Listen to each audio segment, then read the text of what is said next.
నమస్తే రమగారు. నమస్తే జయ. రమగారు, సాధారణంగా మనం వినాయక చవితి చేసుకున్నా, లేకపోతే దసరా అప్పుడు అమ్మవారిని పెట్టుకున్నా, ఇంట్లో ఏ పూజ చేసినా శుక్ర మంగళవారాల నియమాల్ని పాటిస్తూ ఉంటాం. చూసుకొని దాన్ని బట్టి విగ్రహాన్ని కదపటం అట్లా పెట్టుకుంటాం. మరి పోలియాల అమావాస్య రోజు పోలి స్వర్గారోహణ చేయించుతాం కదా, మరి అది శుక్రవారం వస్తే చేయొచ్చా?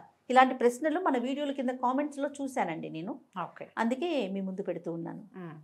ఈ పోలి స్వర్గారోహణ అంటే, పోలి స్వర్గారోహణ మనం చేయించలా, ఆవిడకి ఆల్రెడీ స్వర్గారోహణ వెళ్ళిపోయింది. ఇదేంటంటే, ఇది శాస్త్రంలో చెప్పబడిన నియమం ప్రకారం నెల రోజులు మనం కార్తీకాన్ని పాటించాం.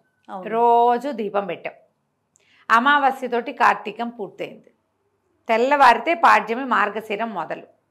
చిట్ట చివరి దీపంగా ఈ పాడ్యమి ఘడియల్లో దీపాన్ని విడిచిపెట్టడం ఒక పద్ధతి. శాస్త్రంలో కూడా చెప్పారు. ఈ పాడ్యమి నాడు పోలిపాడ్యం అని ఇప్పుడు చెప్పుకుంటున్నాం, పేరు ఇప్పుడు పెట్టుకున్నాం మనం. అంతకుముందు అది మార్గశిర శుద్ధ పాడ్యమి. ఇప్పుడు ఈ పోలమ్మ కథలో, పోలి కథలో ఆ అమ్మాయి మార్గశిర శుద్ధ పాడ్యమి నాడు దీపం పెట్టింది అని కదా విన్నాం మనం. అవును. అంటే అప్పటికి అది పోలిపాడ్యమి కాదు. ఆమె ఆ దీపం పెట్టిన నాడు పోలిపాడ్యమి కాదు. ఆమె మార్గశిరం నాడు నెల రోజుల వ్రతాన్ని పూర్తి చేసి 31వ రోజున దీపం పెడితే ఆమె కోసం దేవదూతలు వచ్చారు, విష్ణు పార్షదులు వచ్చి ఆమెను విమానం ఎక్కించుకుని తీసుకెళ్ళారు కదా. ఇప్పుడు మనం పోలమ్మని సాగనంపుతున్నామా, దీపం పెడుతున్నామా? రెండే పాయింట్లు. ఒక ఆన్సర్ చెప్పు టకీమని. దీపం పెడుతున్నాం కదా.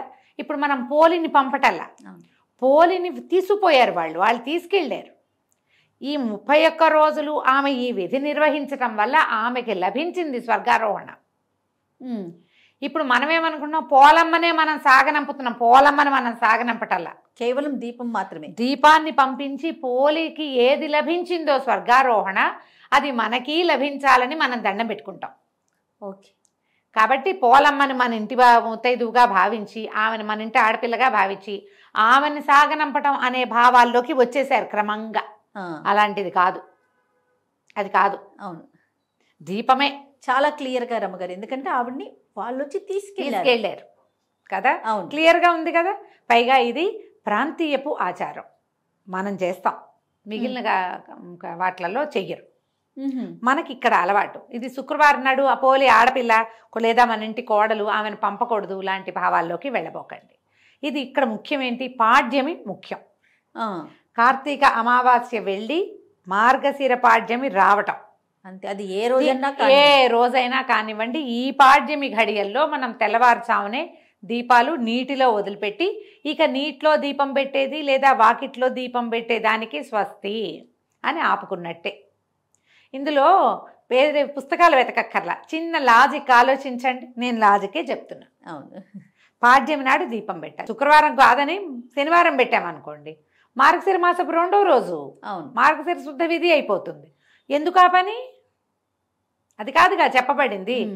అమావాస్య వెళ్ళింది, పాడ్యం వచ్చింది, దీపం అంతే. దానికి మన తిథి నియమమే కానీ వార నియమం లేదు, ఒకటి. రెండోది, పోలమ్మని ఆవిడే వెళ్ళింది కానీ మనం పంపలేదు. కాబట్టి ఏమీ ఆలోచించకండి, పొద్దున్నే దీపాలని వదిలిపెట్టి దండం పెట్టుకోండి. కార్తీక మాసాన్ని పంపిస్తున్నాం మనం, అంతే. అది కార్తీకం అయిపోయి మార్గశిరం మొదలవగానే పంపేస్తున్నట్టే తప్ప శుక్రవారం మంగళవారం నియమాలు ఇక్కడ మీరు పాటించవలసిన అవసరం లేదు. దండం పెట్టుకుని దీపాలు వదిలిపెట్టండి. ఇందులో ఎన్ని దీపాలు పెట్టాలంటే 1 పెట్టచ్చు, 3 పెట్టచ్చు, 5 పెట్టచ్చు, 9 పెట్టచ్చు. మీరు నీళ్లలో వదలగలిగే మీకు ఎంత అవకాశం ఉంటే అంత. అన్నీ. మీకు ఏదైనా ప్రాంతీయ ఆచారం ఉంది, ఇంత పొడుగు అరటి దుప్పలో బోల్డ్ అని చేసి కుదిరితే చెయ్యండి, కుదిరితే చేసుకోండి. ఒక్క దీపం అయినా విడిచిపెట్టండి అమ్మా, చాలు. ఓకే, నీ ఓపిక అంతే. ఒకవేళ మనకి చెరువుకో నదికో వెళ్ళే అవకాశాలు లేవనుకుందాం, మన వాకిట్లోనే ఒక టబ్బు పెట్టి టబ్బులో నీరు వదిలిపెట్టండి. నియమం అంటే ఆచారం మనం పాటిస్తున్నాం కాబట్టి అంతే. అక్కడికి వెళ్ళలేకపోయాం, ఇక్కడన్నా చేసామన్న ఒక తృప్తి లభిస్తూ ఉంటుంది కదా. అంతే. కాబట్టి మన తృప్తి కోసం ఇట్లా మన వాకిట్లోనే ఓ టబ్బో ఏదో పెట్టి బాల్కనీలో దాని నిండా నీళ్ళు పోసి ఈ దీపాన్ని విడిచిపెట్టి ఓ దండం పెట్టుకోండి, అంతే. మార్గశిర మాసం కోసం నెక్స్ట్ ఆ మాసంలో ఏం చేయాలనే దాని గురించి ఆలోచించుకోవటమే. చేసి ఈ వెన్నతోటి తడిపి ఓ చిన్న ఆకు దొన్నెలో ఆ దీపాన్ని ముట్టించి ఏం చేసింది, చాకలి కడవ ఉంటుంది వాళ్ళ ఇంట్లో, చాకలి బాణ, బట్టలు మా ఉడకబెట్టడానికి వాడతారు, పొయ్యెక్కిచ్చి చవుడు అవి వేసి బట్టలు ఇస్త్రీ చేస్తారు కదా వాళ్ళు, దాన్ని ఏదో అంటారమ్మా, బట్టల్ని కమ్ము బిడవటం అంటారు. మీ ఊళ్ళల్లో ఏమంటారో నాకు తెలీదు. కమ్ము బిడిచి ఇవ్వు అని చెప్పేవాళ్ళు మా వాళ్ళు. కమ్ము బిడవటం అంటే ఆ నీళ్లు బాగా మరిగించి అందులో సున్నము చవుడు ఏదో వేసి ఈ దుప్పట్లు కొంచెం గార రంగు వచ్చేస్తాయి, పాత పడిపోయి అంటే మాసిపోయిన దుప్పట్లు అందులో పడేసి ఉడికిచ్చేవాళ్ళు. ఉడికించాక బట్టలు బాగా వేడి నీళ్ళల్లో సలసల్లాడితే ఆ గాళ్ళల్లో అవే నేతలో ఇరుక్కుపోయిన మురికంతా బయటకు వచ్చేస్తుంది. తర్వాత ఏం చేసేవాళ్ళు, శుభ్రంగా జాడిచ్చి 2 దెబ్బలు కొట్టి జాడిచ్చేసి ఆరేసి ఇస్త్రీ చేసి ఇచ్చేవాళ్ళు. కమ్ము బిడవటం, కమ్ము పిడిచినట్టుంది అని చెప్పేవాళ్ళు. దాని పేరే అది. ఇంకా అంతకంటే వేరే ఏముందో నాకు తెలియదు. అయితే ఈ బాణ ఒకటి ఉంది పెద్దది, అవి చిట్టి చిట్టి ఉండవు, బాగా 25-30 దుప్పట్లు ఎట్ ఏ టైం వేసేలాగా పెద్ద చాకలి బాణ, దాని పేరే అది. చాలా పెద్దది. అది తిరిగేసి అందులో నీళ్ళు పోసి ఆ బాణలో విడిచిపెట్టింది ఆ దీపాన్ని. అయితే ఏమైంది, అదే సమయానికి విష్ణుదూతలు వెళ్తున్నారట ఆకాశంలో. వెళ్తుంటే ఈ అమ్మాయి ఆ బాణలో దీపం వేశాక గుమ్మానికి ఆనుకొని కూర్చుంది. ప్రాణం పోయింది. ఆ అమ్మాయికి సమయం అయిపోయింది. ప్రాణం పోయేసరికల్లా చటుక్కున వీళ్ళు దిగొచ్చి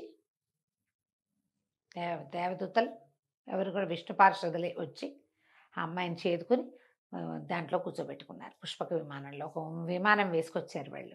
వీళ్ళిద్దరూ ఎట్లా ఉన్నారు, శంఖచక్రాలు ధరించి తామర పువ్వులు మెళ్ళలో దండలు కూడా కమలాలంకృతులుగా ఉంటారు వాళ్ళు. సాక్షాత్ విష్ణు స్వరూపులుగానే ఉంటారనమాట. చక్కగా ఉన్నారు, పద్మమాలాలంకృతులుగా ఉన్నారు అని చెప్తారు. ఎప్పుడైతే ఈ అమ్మాయి ఆ విమానంలో కూర్చుందో కాళ్ళు వేళ్లాడేసుకుని కూర్చుందట పక్కన ఒదిగి. కూర్చునేసరికల్లా ఈ అమ్మాయి వీళ్ళింటి నుంచి విమానం లేచేసరికల్లా చుట్టుపక్కల వాళ్ళు చూసేశారు.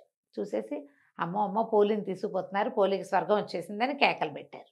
పెట్టేసరికల్లా ఆ కేకలు ఒక్క కేక నుంచి ఓ కేక అట్ట పోయి ఆ నది తీరం నుంచి స్నానం చేసి తిరిగి వస్తున్న అత్త ఆ తోడుకోడళ్ళకి వినపడింది.